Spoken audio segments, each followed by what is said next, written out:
अ, तर मित्रांनो, आज आपण अजून एक मित्रासोबत ओळख करून घेत आहोत त्याच्या 89 नंतरच्या आयुष्यामध्ये काय काय घडलं आहे. तर आज आपल्यासोबत प्रवीण अग्रवाल आहे. प्रवीण अग्रवाल सिव्हिलला होते आणि आज ते APCCF म्हणजे फॉरेस्ट सर्व्हिसेस, फॉरेस्ट डिपार्टमेंटमध्ये एका मोठ्या हुद्द्यावर आहेत. त्यांनी IFS केलेलं होतं. आता मी त्यांना प्रश्न विचारतो त्यांचं. तो प्रवीण जी, सो 1989 के बाद आप जब अमरावती से बाहर निकले इंजीनियरिंग करने के बाद में, तो आपने एक नया रास्ता ढूंढ लिया है जो हमारे कोई भी बैचमेट्स ने नहीं किया है, तो उसके बारे में बताइए जरा। Thank you Shirish. आज आपने मुझे स्पेशली इस पर्पस के लिए बुलाया है। क्या है ना शिरीष, 89 के बाद जैसा हर सिविल इंजीनियर सोचते हैं, और खास करके हमारे समाज में, मारवाड़ी समाज में जो सोचते हैं कि ये कॉन्ट्रैक्टरशिप करेगा या कोई बिजनेस करेगा। सिमिलरली मैंने भी बिजनेस शुरू कर दिया था 89 के बाद। हाँ, और मैंने कॉन्ट्रैक्टर बन गया था। टाइप 7 कॉन्ट्रैक्ट होता है वो PWD का, वो मैंने शुरू कर दिया था और 1-2 साल मैंने काम भी किया। मगर मैं क्रेडिट देना चाहूंगा मेरे भैया को। मेरे भैया में वो कंटिन्यूस मुझे कुछ देख रहे थे। मेरे भैया है दिलीप अग्रवाल, जो हम अमरावती में रहते हैं। वो मुझ में कुछ देख रहे थे कंटिन्यूसली, और मुझे बहुत जब भी मतलब प्रेशर नहीं, सॉफ्ट लैंग्वेज में जब भी हम घर पे बैठे थे, प्रवीण ट्राई कर ले, बिजनेस तो कभी भी हो जाएगा, थोड़ा सा ये सिविल सर्विस के लिए ट्राई कर। फिर क्या होता है ना, हमारे लिए याद होगा तुमको, जो शशिकांत चोपड़े का नाम जरूर लूंगा मैं। हम हमारे बैच में, तीनों बैच में हम सबसे सबसे होशियार समझते हैं उसको, मतलब उस समय हम इंटेलिजेंट मानते थे। मैंने शशि को पूछा, मैं शशि यार सिविल सर्विस के लिए ट्राई करेंगे क्या? शशि बोलता था नहीं यार बहुत मुश्किल है।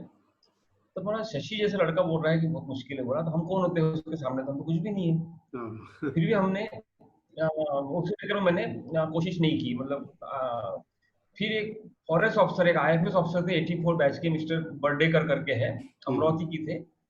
हमारे भैया उनको घर पे लेके आए। उन्होंने मुझे समझाया, देखो बोले मैं तो VMB से पढ़ा हूँ, आप तो इंजीनियरिंग हो, आप तो ज्यादा होशियार हो, तो आप क्यों नहीं ट्राई करते? और इसमें सब कुछ है, बोले इसमें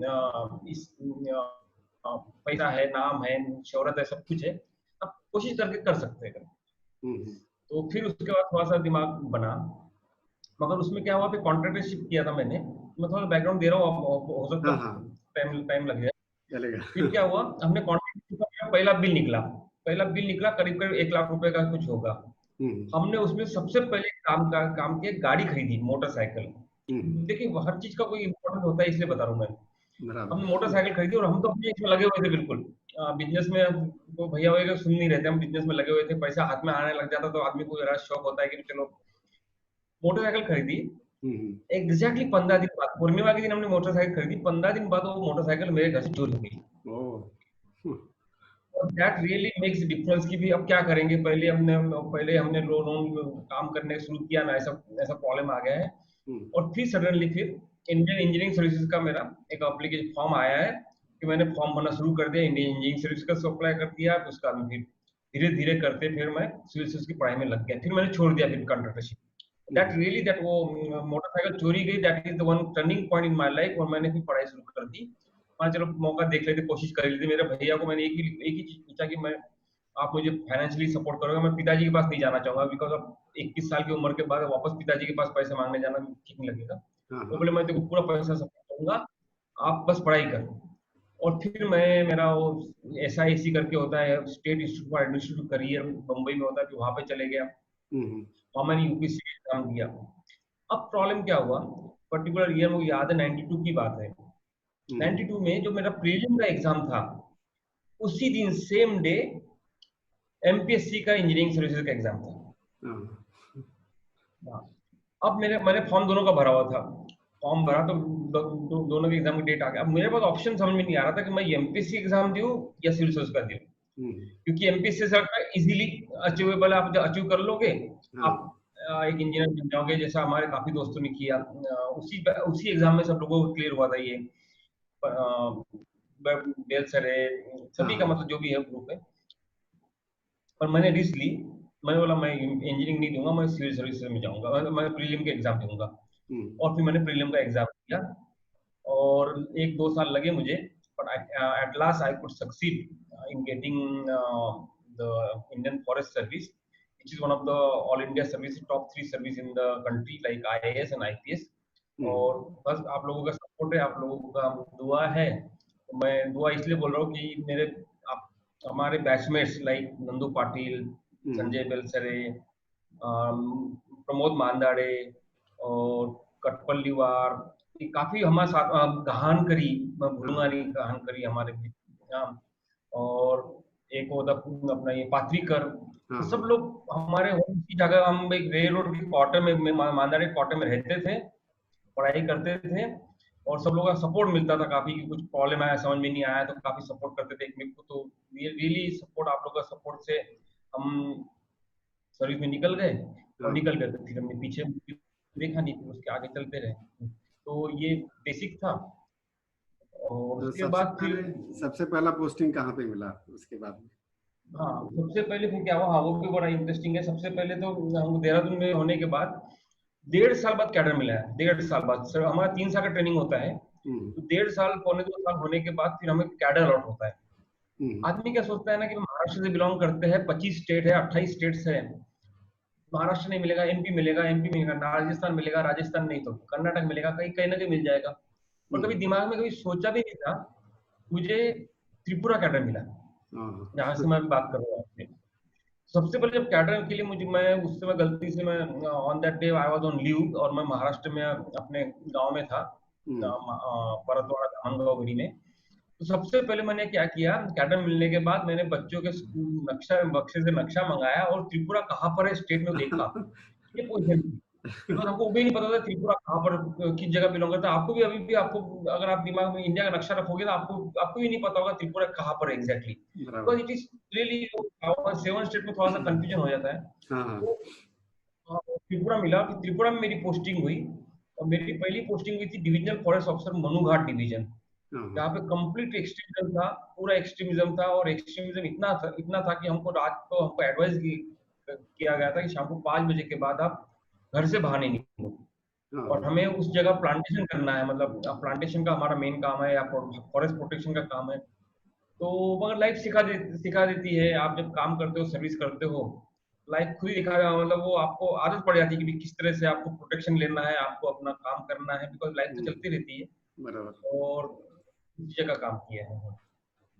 तो इसके मुझे एक इंटरेस्टिंग जो लगा, मैं आपको बताना चाहता हूँ, जो पिछले साल आपका जो हेवी इंडस्ट्रीज में आपने काम किया, और अरविंद सावंत के साथ भी थे, और म्यूनिक में आप गए थे, उनका जो ऑटो शो रहता है, तो इलेक्ट्रिक व्हीकल पे स्पेसिफिकली आपका, मैंने कुछ आर्टिकल भी पढ़ा है, ट्विटर अकाउंट से कुछ ट्वीट्स देखी थी, तो उसके बारे में कुछ बताइए। बता दो क्या होता है ना, एक बता रहा हूँ आपको थोड़ा सा बैकग्राउंड देखो। उससे पहले फॉरेस्ट सर्विस में आपके 2 रास्ते हैं। एक रास्ता है कि आप फॉरेस्ट डिपार्टमेंट में काम करते हुए जिंदगी भर, आप पहले डिप्टी कंजर्वेटर ऑफ फॉरेस्ट, पहले असिस्टेंट कंजर्वेटर ऑफ फॉरेस्ट, फिर डिप्टी कंजर्वेटर ऑफ फॉरेस्ट, फिर कंजर्वेटर ऑफ फॉरेस्ट, फिर चीफ कंजर्वेटर ऑफ फॉरेस्ट, फिर additional principal chief conservator of forest, जो मैं भी हूँ, फिर और एक पीसीसी। आप नॉर्मल लाइफ निकाल सकते हो फॉरेस्ट डिपार्टमेंट में। काफी फॉरेस्ट 70% ऑफिसर्स अपनी उसी नॉर्मल लाइफ में पूरा डिपार्टमेंट में जिंदगी निकाल लेते हैं। पर अगर आपको थोड़ा सा एक्सप्लोर करना है तो आपके लिए पूरी दुनिया ओपन है, मगर उसमें आपको क्या, आपका जो कंफर्ट जोन से बाहर निकलना पड़ता है। जनरली फॉरेस्ट डिपार्टमेंट में आप है, आपका नौकर चाकर है, बड़ा सारा बंगला है, आपके पास काम होता है, मगर आप कंफर्ट जोन से बाहर निकलने को अगर तैयार है तो आपके लिए दुनिया वेट करती है। सबसे पहले मुझे फॉरेस्ट डिपार्टमेंट, मेरे बातों से, मेरे काम करने के तरीके से त्रिपुरा गवर्नमेंट ने मुझे ट्राई किया। I was the first officer, मेरे फॉरेस्ट ऑफिसर हो, जिनको उन्होंने project director district rural development agency, ये एक DRDA करके एक एजेंसी होती है, और ये अंडर कलेक्टर के अंदर में आती है, और जनरली वहाँ पे IAS ऑफिसर बैठते हैं जनरली उस जगह पे, या बैठते। उन्होंने मुझे पोस्ट कर दिया DRDA के लिए, और फिर मैंने वहाँ पे परफॉर्मेंस देख लिया 2 साल का। तो मुझे भी लगा कि यार आउटसाइड द डिपार्टमेंट में ज्यादा वैल्यू भी है, और आपको ज्यादा काम करने का स्कोप भी है, और थोड़ा सा कंफर्ट जोन से बाहर निकलना पड़ता है, मगर काफी रास्ते हैं। उसके बाद फिर मैं गवर्नमेंट ऑफ इंडिया में मैंने पहले एक मिनिस्ट्री ऑफ कल्चर करके है, 2008 में मैंने वहाँ पोस्टिंग की एज ए डायरेक्टर। फिर मैं Indian institute of manage sorry फिर मैं क्या बोलते ministry of HRD, ministry of women resource development में हायर एजुकेशन डिपार्टमेंट में डायरेक्टर रहा हूँ। वहाँ पे मेरे क्रेडिट में मैंने 6 नए आईएम खोलने के लिए जो मेन भूमिका होती है मैंने निभाई है। Very good, great. Indian institute of management का काम किया था मैं। उसमें खास करके काशीपुर है, उदयपुर है, रांची है, रोहतक है, रायपुर है और एक त्रिची है। ये 6 नए आईएम जो बने थे, इसमें काफी मैंने वो भूमिका निभाई है। और उसके उसके अलावा Indian institute of science education research, आपने पता नहीं नाम सुना है कि नहीं, आईसर। Eicher, yes. पुणे में भी एक, हाँ, तो ये आईसर के उसी पीरियड में स्टार्ट हुए थे। और वो भी मैं देखता था। मैंने फाउंडेशन खुद अपना फाउंडेशन स्टोन के टाइम में मैं अटेंड कहा हूँ, भोपाल का खास करके मुझे अभी भी याद है। मैं इतना फैसिनेटेड था आईसर से, मैं हरदम चाहता था कि मेरी बेटी उसी में चले जाए, आईसर में। और मैंने उसका एडमिशन कराया भी था, आईसर भोपाल में हो गया था उसका एडमिशन। अगर उसको मेडिकल में जाना था और मेडिकल में एडमिशन मिल गई तो मेडिकल कर रही, दैट इज डिफरेंट थिंग। और इतनी एक बढ़िया कॉलेज है आईसर। और आजकल सक्सेस ये है उसका कि उसमें 90% लोग अभी भी जब भी ग्रेजुएट होते हैं वो फॉरेन जाके प्रोफेसर बन जाते हैं और पढ़ाते हैं बाहर जाके। बराबर, हाँ। उसके बाद एक तरह से भी जब मेरा काम देख रहे वो देखा तो वापस जब मैं त्रिपुरा आया, मेरा कैडर खत्म होने के बाद, तो मुझे इंडस्ट्री में पोस्ट किया, वो फॉरेस्ट डिपार्टमेंट पोस्ट नहीं किया। तो अगेन भी इंडस्ट्री में 3 साल काम किया मैंने वहां पर अपना बॉर्डर ट्रेड, बांग्लादेश के साथ बॉर्डर ट्रेड में बहुत काम किया है। ये सब करने की वजह से भी मुझे काफी अपना नेम फेम सब मिला है। और उसी के चक्कर में फिर मेरा ये हाका डिपोजिशन खत्म हुआ, मुझे हेवी इंडस्ट्री में एज ए डायरेक्टर पोस्ट मिली। फिर वही प्रमोशन होकर जॉइंट सेक्रेटरी में बन गया। तो वहां पे जब पहुंचा तो मुझे सीधा ऑटोमोबाइल सेक्टर का काम दिया है। और पहले ही साल 2015 में मुझे कहा गया कि भाई एक स्कीम है, इस स्कीम आपको इम्प्लीमेंट करना है, वो है प्रमोशन ऑफ इलेक्ट्रिक मोबिलिटी। और फिर मैंने इलेक्ट्रिक मोबिलिटी प्रमोशन के लिए अपना काम शुरू कर दिया। और वो जो स्कीम थी उसके बाद में फिर मैंने दूसरी स्कीम बनाई, 10,000 करोड़ की स्कीम। मैंने खुद सिंगल हैंडेडली मैंने पार्लियामेंट सॉरी मैंने कैबिनेट से अप्रूवल लिया उसको। और आज की तारीख में जो भी इलेक्ट्रिक मोबिलिटी में काम हो रहा है, पूरे कंट्री में जो भी काम हो रहा है, मैं मानता हूँ कि उसमें मेरा काफी योगदान है। और मैं नहीं, मैं काफी इंडस्ट्री पूरी जानती है। अभी पर्सनली मुझे आप एग्जांपल लेंगे, पवन गोयल का नोज मी पर्सनली, उनका मोबाइल मुझे डायरेक्ट आता है। हाँ, इवन टाटा के बड़े बड़े लोग हैं, मारुति के जो मिस्टर भार्गव साहब है, वो सब सब मुझे अच्छे से जानते हैं, बिकॉज हमने कुछ उसमें डीप काम किया हुआ है। और जहाँ तक ऑटोमोबाइल सेक्टर का सवाल है, आप जो पूछे थे ऑटोमोबाइल सेक्टर में, मैं वही 5 साल से ऑटोमोबाइल सेक्टर को देख रहा हूँ। मेरा मेन काम होता है ऑटोमोबाइल सेक्टर की जो पॉलिसीज होती है।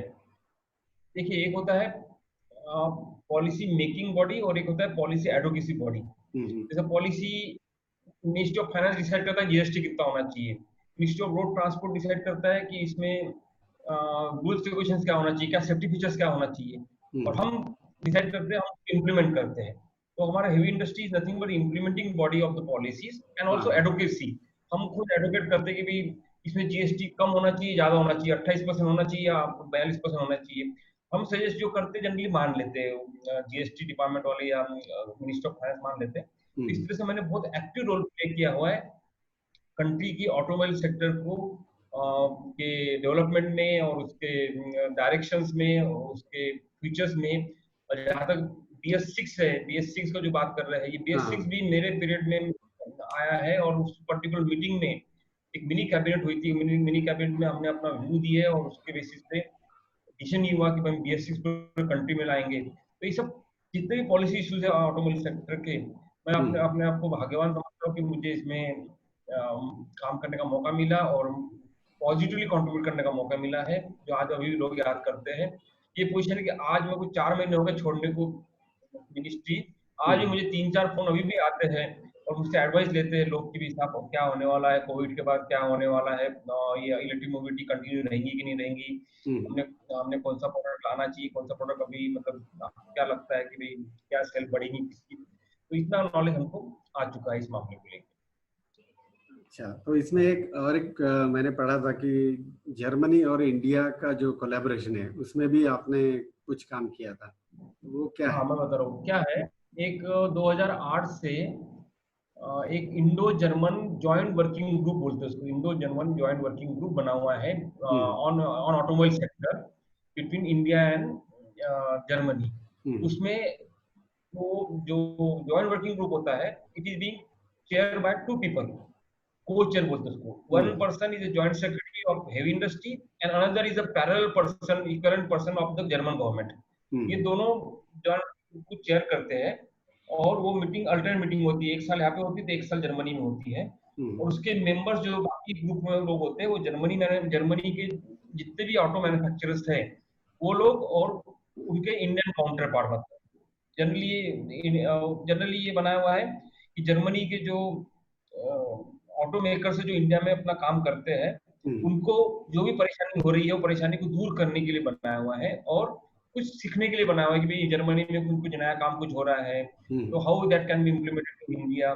और इंडियन की पॉलिसी कुछ है तो वो how it will affecting the German manufacturers. और वो हमसे रिक्वेस्ट करते कि साहब इसमें प्रॉब्लम ये होने वाली है हमारे लोगों को, हमारे इन्वेस्टर्स को. इन्वेस्टर है ना वो जर्मन के इन्वेस्टर्स यहाँ पे, परेशानी होगी तो आप हमको हेल्प कीजिए इस तरह से उस तरह से. तो ये एक जॉइंट वर्किंग ग्रुप है. और being a joint secretary of heavy industry, I co-chair that particular meeting in the year 2019 March last year.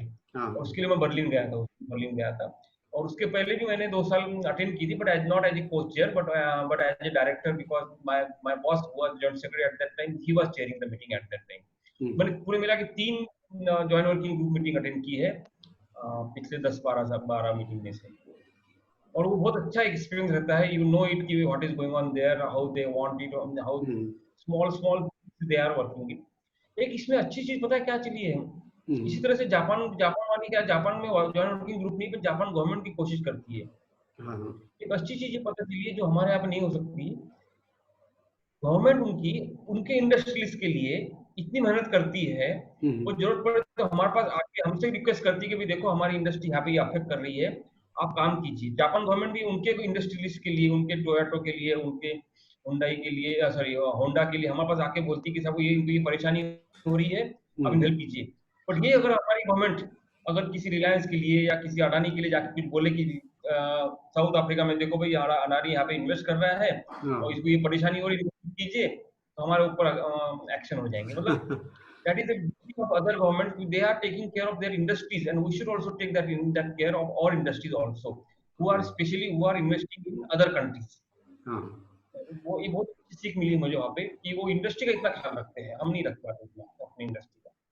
Praveen जी, मैं अभी थोड़ा सब्जेक्ट चेंज करता हूँ. अभी आपके फैमिली के बारे में कुछ बताइए. देखिए फैमिली में वो बहुत स्मॉल फैमिली है.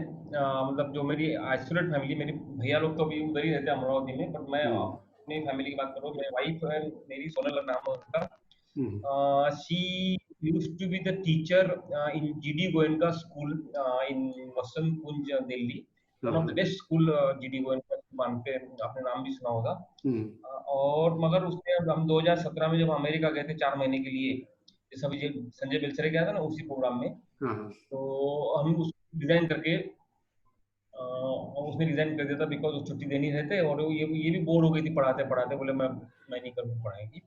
But in between she has developed a new habit, new hobby.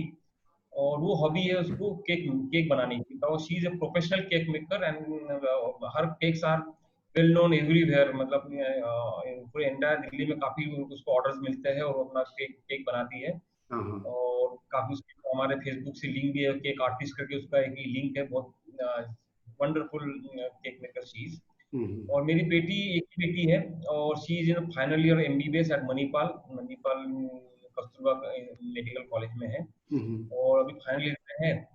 तो आई होप कि उसका इस साल खत्म हो जाएगा, बट कोविड के चक्कर में पता नहीं कि पोस्टपोन ना हो जाएगा उसका ईयर. तो सिंपल फैमिली है. और लकीली हम 2008 से दिल्ली में हमने हमारा परमानेंट डेरा बना लिया हुआ है. तो माय ट्रांसफरेबल जॉब मेरी फैमिली दिल्ली में रहती है और आना जाना करते रहेंगे दिल्ली में. अच्छा, अभी और एक सवाल ये है कि अभी हमारे जो बैचमेट्स हैं और उनके लड़के बेटे बेटी, तो ये सब अभी इंजीनियरिंग मेडिकल ऐसे कन्वेंशनल या कोई कॉमर्स में भी होंगे, तो आप कुछ सजेशन देना चाहेंगे कि सेंट्रल सर्विसेज में? मैं सजेशन देना चाहूँगा, कुछ नहीं मतलब सजेशन देना चाहूँगा. सिविल सर्विस के बारे में तो मैं इंडिविजुअल चॉइस है. तो एक सजेशन ये है जो मैंने अपना एक्सपीरियंस है, उनको मैं कैसा डायरेक्टली इनडायरेक्टली मैं तो कोशिश करता हूँ हर जगह बताने की कि हमारे जो नेक्स्ट जनरेशन को सबसे पहले मैं ये कोशिश करूंगा समझाने की कि अगर आप उनके पेरेंट्स कुछ कहते हैं तो उनका एक्सपीरियंस, उनका अपने बच्चों के बारे में जो स्टडी है वो बहुत अच्छी होती है, उनको निगलेक्ट ना करें। जैसे मैं, मेरे भैया लोग मुझे कुछ देख रहे थे, मतलब नहीं तो वो भी क्यों देखते, उनको हरदम लगा कि प्रवीण कुछ ये कुछ कर लेगा, ये कुछ कर लेगा, इसलिए मेरे पीछे लगे थे, इसलिए मैं आज पहुंच गया जिस जगह पे, जिस मुकाम पर पहुंचना था। अगर मेरे पेरेंट्स मुझे प्रेशर नहीं देते, हाँ भैया है वो एक ही बात है, हाँ, अगर मेरे प्रेशर नहीं देते मैं नहीं पहुंच पाता। तो सबसे पहले मैं इन यंग जनरेशन को तो ये कहना चाहूंगा, अगर उनके पिताजी या उनके माता जी या कुछ कह रहे हैं तो थोड़ा बहुत उस पर गौर करना, बिकॉज वो जो कहते हैं उसका उनका एक्सपीरियंस होता है और वो अच्छे से जानते हैं अपने बच्चे को। सबसे इम्पोर्टेंट वन। नंबर 2, मैंने एजुकेशन, मैंने बताया ना आपको, मैंने मिनिस्टर ऑफ कल्चर में काम किया हूँ, मिनिस्टर ऑफ एचआरडी में काम किया हूँ और अभी हेवी इंडस्ट्री में काम किया हूँ। मैंने अक्रॉस द स्पेक्ट्रम मैंने लोगों को मिला हूँ। मैं कल्चर में था तो मेरे पास जो भी लोग आते थे मिलने के लिए, तो कोई छोटा मोटा आदमी नहीं था, तो पता चलता था कोई तबला में पार्षद है, मतलब बहुत बड़ा आदमी है, तो पता चला था कोई बांसुरी में बहुत बड़ा आदमी है, तो कोई नाटककार है, बहुत बड़े बड़े नाटककार। तो कोई म्यूजियोलॉजी में उसने किसी ने ग्रेजुएशन किया हुआ है, उसका काम है कि बड़े बड़े म्यूजियम ऑर्गेनाइज करना या म्यूजियम के अंदर शो ऑर्गेनाइज करना। All are big person. मैं देखा यार, हम तो सिर्फ इंजीनियर डॉक्टर तक के रह गए। हमने कोई सोचा नहीं था one can take the one graduation in the museology और उसके बाद में फिर वो क्यूरेटर बन सकता है, बड़े बड़े म्यूजियम का क्यूरेटर बन सकता है। और क्यूरेटर का जॉब इतना वो था, इतना डिमांडिंग है आज की तारीख में कि आपको इमीडिएटली आज की तारीख में उसको 1 करोड़ रुपए का पैकेज मिल जाएगा, कहीं भी उठा लेगा। This is the way, but we don't, nobody thinks कि मैं म्यूजियोलॉजी मतलब म्यूजियम में आर्टिफैक्ट्स कैसे रखना, how it should be affect, curator बोलते हैं। तो मेरे बच्चों के लिए ये रिक्वेस्ट है कि भी आप सिर्फ इंजीनियरिंग, बच्चों के लिए नहीं, पेरेंट्स के लिए भी, कि हम सिर्फ इंजीनियरिंग और मेडिकल तक छोड़ते हैं। बिल्कुल उनको बोलिए कि भाई पूरी स्पेक्ट्रम ओपन है, आप म्यूजिक में करना चाहते हैं म्यूजिक करो, या ग्रेजुएशन में करना है, सॉरी आर्ट कॉमर्स, या फिर और कोई सब्जेक्ट में करना है, जर्नलिज्म में करना है या लॉ में करना है, सब में कीजिए। बट आप उसके सबसे बढ़िया कॉलेज में, और उसमें आपको एक्सेल करना पड़ेगा। एक्सेलेंस जरूरी है। अगर आप आर्ट में कॉमर्स में कर रहे हो तो श्रीराम कॉलेज ऑफ कॉमर्स से कॉमर्स कीजिए, देखिए आपका नाम कहाँ पहुंच जाता है। या आपको आर्ट में करना है तो हिंदू कॉलेज से आप बीए हिस्ट्री कीजिए, आपको कोई चिंता नहीं है। आप बड़े बड़े हिस्टोरियन के साथ आप बैठोगे पिक्चर में, अगर आपको बैठना है, लाइक अभी भी हिस्टोरियन का नाम सुनते ही। अगर आपको और किसी सब्जेक्ट में करना है, तो आपको लॉ में करना है तो आपको एनसीएलटी के थ्रू एग्जाम देके लॉ में कीजिए। बट ऐसा सिर्फ टेक्निकल और इंजीनियरिंग से लाइफ नहीं खत्म होती, लाइफ बहुत बड़ी है। तो और ऑल फील्ड इक्वल है, और आपको हर फील्ड में स्कोप है, फ्यूचर में बहुत स्कोप है काम करने का। उल्टा इंजीनियरिंग में और मेडिकल में कम है। उल्टा इंजीनियरिंग मेडिकल में कंपटीशन ज्यादा है, इन फील्ड में कंपटीशन कम है। बराबर, राइट। तो प्रवीण जी, अभी आई थिंक अपना मैंने सारे सवाल तो कर लिए हैं, तो भी आपके हमारे 89 ग्रुप की तरफ से आपको शुभकामनाएं आपके फ्युचर के लिए। आणि मित्रांनो, हा प्रवीणचा आपण शॉर्ट अँड स्वीट इंटरव्ह्यू आपण ऐकलेला आहे आणि इथंच आपण थांबूया। धन्यवाद सगळ्यांना, आणि प्रवीण विशेषतः धन्यवाद तुम्हाला। Thank you. मेरे सभी बैचमेट को धन्यवाद, उन्हीं के सपोर्ट की वजह से हम जहाँ पहुंचे आज पहुंचे, अदरवाइज नहीं पहुंचते। That is my return appreciation to all of you, please. Thank you. Okay, bye. Oh, bye. Bye.